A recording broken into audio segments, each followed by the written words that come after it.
Bon dia i benvinguts en aquest vídeo, en el meu paraulòmetre, 10 paraules que em defineixen, en el qual, com bé diu el títol del vídeo, us explicaré 10 paraules que, segons les preguntes que hem pactat, ajudarien a entendre o conèixer una mica més la meva persona.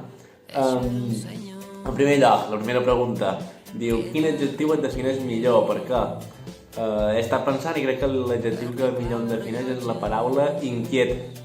I dic inquiet perquè soc una persona que no sé estar quiet, que tot el dia em moc, que soc una mica nerviós, com ja haureu pogut comprovar. Després, la primera paraula que penso quan em desperto, he estat pensant i crec que la més adequada és una onomatopeia. Uf! Que això vol dir que realment quan em desperto a 6:45 em costa una mica. En canvi, la darrera paraula que dic abans d'anar a dormir és més típica, que és bona nit. Què més? La quarta pregunta: quina paraula utilitzo en relació a l'amor?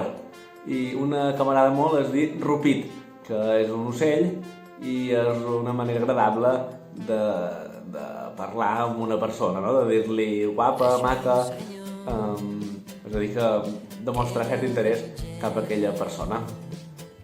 Després, una paraula que tingui el màxim nombre de síl·labes possibles. M'ha vingut al cap heteropatriarcat.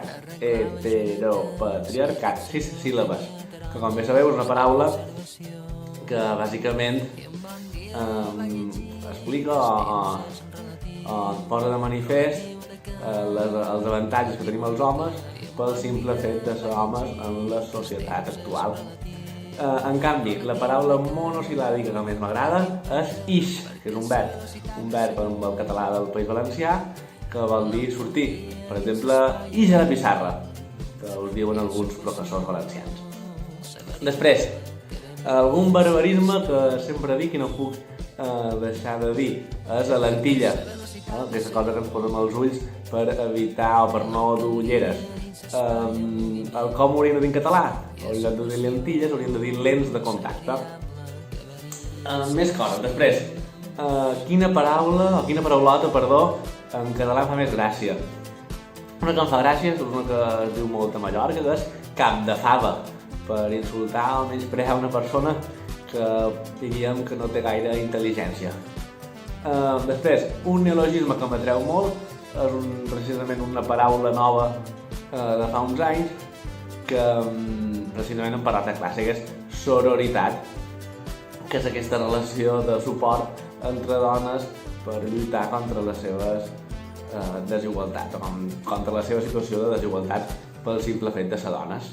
I per acabar, la paraula meva preferida he decidit que és horitzó, que és aquesta línia recta que veiem al final del mar, que separa el mar amb el cel, i també, des d'un punt de vista més metafòric, podríem dir que horitzó és aquella fita a la qual volem arribar.